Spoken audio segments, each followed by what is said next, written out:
Hi lovies, welcome back to this channel. If you're new here, my name is Belinda's channel. Thank you so much for all the love and support.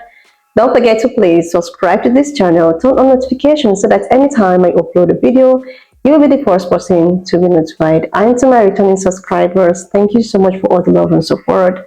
To those people that share my videos, leave commentaries, and also educate you guys are the real MVP. Thank you so much for all the love and support. Alright lovelies, let's dive into this video. So lovelies, I came across this video on my For You page on TikTok, and as usual, I thought to share with you guys because I found it super educating, like things we were not able to be taught in school. Where this pan-colored man decided to school and educate his brothers and sisters, including some black folks that is not aware of this education. I'm just gonna roll his clip as well as some of other stitches I was able to put together. Please leave me your own thoughts in the comment section of what you think of this video. Our world would suck without the amazing contributions of Black Americans. And if that gets in your feelings in some kind of way, well, I got facts on my side. I'll tell you what, come walk with me. Class is in session. This cell phone that you're watching me teach you on would be a worthless paperweight without Tennessee State University graduate Jesse Eugene Russell, the man who came up with the idea of digital wireless networks himself for AT&T. And trying to locate your favorite restaurant without GPS would be extremely difficult without Virginia State University alum Dr. Gladys West, who created such complex math that allowed GPS to be pinpoint accurate. You enjoy 3D, do you? Well, you might as well thank Miss Valerie Thomas, a Morgan State University graduate who came up with a way to translate data from satellites from 2D into 3D. Not only that, she helped to revolutionize farming worldwide with satellite imagery because she was the one that created the language that we could interpret it. Tell you what, go ahead and flip on that light switch for me. That little filament you see burning in the middle that lights up your room, you can thank Lewis Latimer for that. He's also the one that drew Alexander Graham Bell's telephone design on the patent. Summer's coming. It's getting hot. When you go to adjust that AC thermostat of yours, you can thank David Crosswick for that. And when you go to work and flip on your computer, you might want to give a nod to Mark Dean, one of the most prolific geniuses at IBM. He gave us the color monitor, the first gigahertz processing chip, and he's listed on 3 of the 9 original patents for the IBM PC. Woo, doggy, I'm just getting warmed up. And seeing that it's Memorial Day weekend, let's go ahead and give a shout out to George Crumb, the man who's credited with giving us the American potato chip. And as you bend down to place your golf ball on that golf tee, let's go ahead and thank Harvard dentist George Grant. And the next time a yellow light keeps you from running an intersection and getting T-boned, let's give a shout out to Garrett Morgan, the man who came up with the middle part of the traffic light, who sold the invention for GE for $40,000 and became the first Black American man to own a car in Cleveland. And you can thank Otis Boykin, a Fisk University graduate, for creating and patenting the variable resistance resistor, this tiny little item which made electronics impervious to temperature and atmospheric conditions, driving consumer prices down so we can all afford the fancy electronic gadgets we have.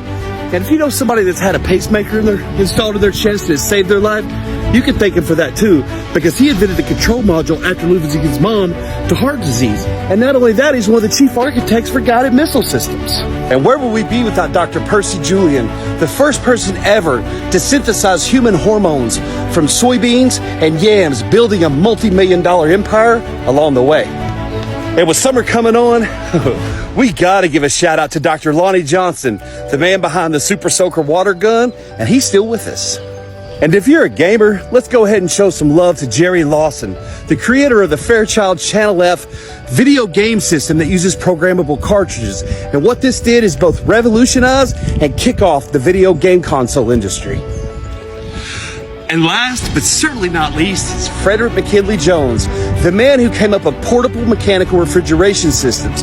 Now, you may not think this is important, but how else do you think frozen foods get to the stores? How else do you have frozen blood banks? This man also came up with the first prototype snowmobile. He patented the first movie ticket dispensing machine and also created the first portable x-ray system among many of his 60 patents. And finally, I want to give a huge, heartfelt and sincere thank you to all of you that have shown me love and support on my journey across America as I walk and talk and create conversation and awareness for HBCUs and share these amazing history stories about Black Americans. I couldn't do it without you. And if you wish to be a part of this and support me in some way, I always appreciate a like, a comment, and a repost. And I have a GoFundMe link in my bio, and I've got my Cash App listed below, because I couldn't do this without you guys, I promise. Remember, Black history is American history, and I will see you on the road. The biggest massacre of Black Americans by white Americans in American history that I bet you've never heard of. And you get a trigger warning because this is just awful. The Devil's Punchbowl in Natchez, Mississippi is one of the most awful things I've read about in American history. In the aftermath of the Civil War in the mid-1860s, a lot of newly emancipated Black American men and women were making their way north from the Deep South up through Mississippi. And Natchez, Mississippi seemed to be a place they all went to gravitate to because when they left the plantations, they had nothing but the clothes on their back. They had no papers, no food, no nothing. So they get to Natchez, which had gone from a town of about 10,000 people to 120,000 people literally overnight. Now, Natchez was controlled by Union troops, and not knowing what to do, there was this natural bowl that they called the Devil's Punch Bowl that had 3 big indentions in it. These are 200-foot cliffs, and these are massive areas. So the Union soldiers built a fence, creating these 3 huge areas, and at gunpoint forced all these newly emancipated enslaved Americans into this fence, into its very own form of hell. Now, these camps were separated. Women and children went to one part, men went to the other. The women were never let out. The men were forced to do hard labor up on the cliffs and then come back down into the camps at night. They were not given food or water. They had to drink dirty water out of the Mississippi. Dysentery ravaged the people in these camps. They were literally locked in there to die.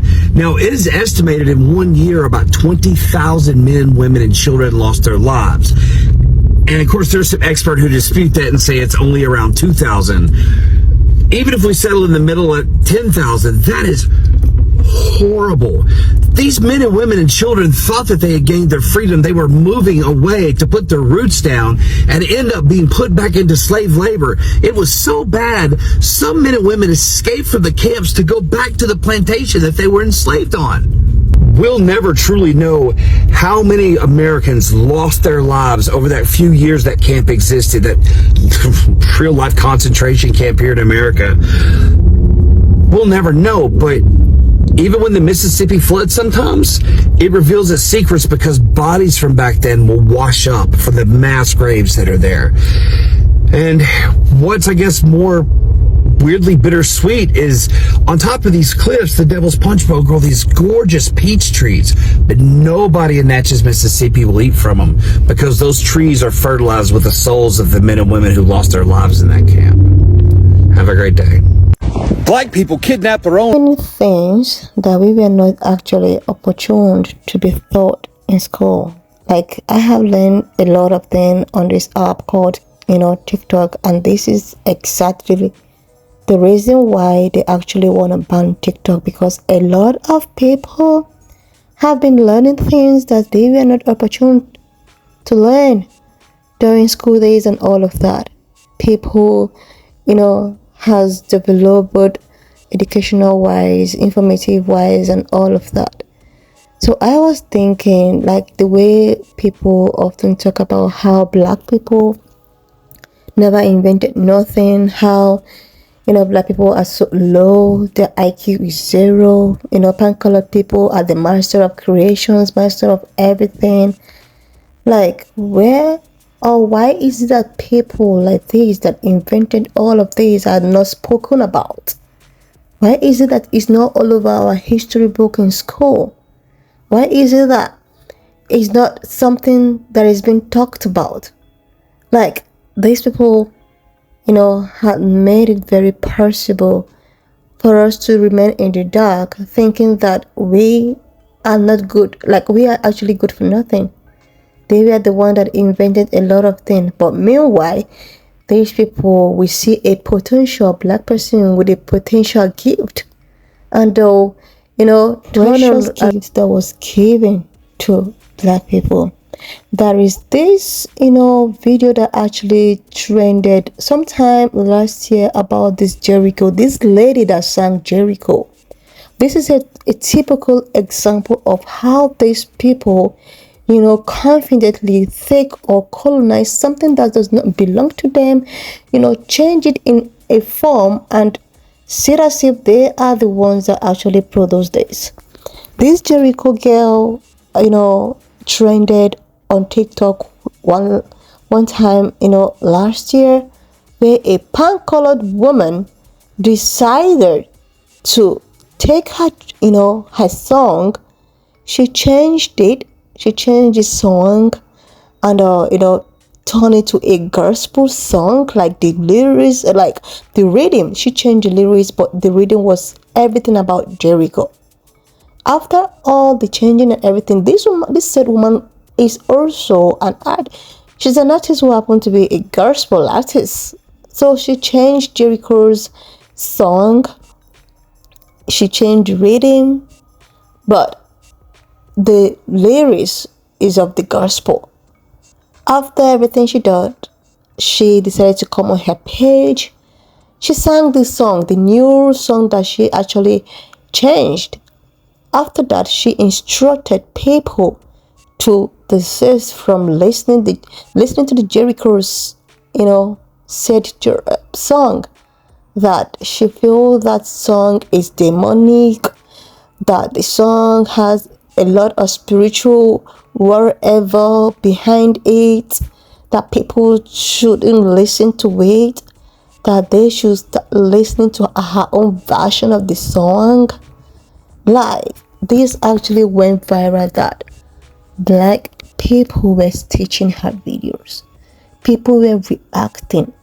But this woman still bent on holding on to that song, Jericho. She changed it. She was granting interviews. She gave reasons of why people shouldn't listen to the original creator, that people should come listening to hers, that hers is the gift from God. Like, this is a typical example of colonization.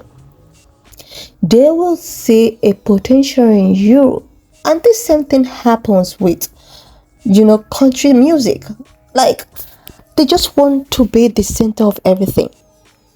It was just because of the debates, the analysis, the research and all of that made these people realize that, okay, we are actually not the inventors of country music. So let's just go back to the woman I was talking about. This Jericho woman, she was just granting interviews. What happened? Nothing happened. TikTok was still enabling her because she had the privilege. She was just selling it. She had her own army. So many pan-colored people supported her. And what happened? Nothing happened. This is it. This is the world we are living. This is the world we are living. The original people that actually invented something will be put or sat at the back, while people that felt that they are so talented or they are so smart will go ahead and steal so many things from you, rebrand it, and now sit down as the sole creator of the whatever that is involved. This is how it is. This is the same thing applicable to country music. This is something applicable to box braid, appropriation, everything. Because of what? Because they felt that there is nothing good that might actually come out from these people. You people are meant to be under it. You are not supposed to be intelligent to actually produce or invent anything. If you actually have that idea, we are going to take it up, put it aside, and claim it to be our own ideas. This is who they are. Nobody's gonna, like seriously, if it can fake people like this, can call it man, to actually educate, share insights about, black people, that's to actually make his own brothers and sisters to begin to have some kind of rethink, I think the world might actually be a better place. Anyway, lovelies, why not just leave me your own thoughts in the comment section of what you think of this video. And do not forget that we do not support any form of bullying, harassment, or whatsoever. We're just here for educational purposes, so please Share this video, subscribe to this channel if you are yet to do that. And I will see you lovelies when I upload. Thank you so much for all the love and support. Why not just leave me your own thoughts in the comment section of what you think of this video. And do not forget that we do not support any form of bullying, harassment, or whatsoever. We're just here for educational purposes. So please share this video, subscribe to this channel if you're yet to do that. And I will see you lovelies when I upload the next one.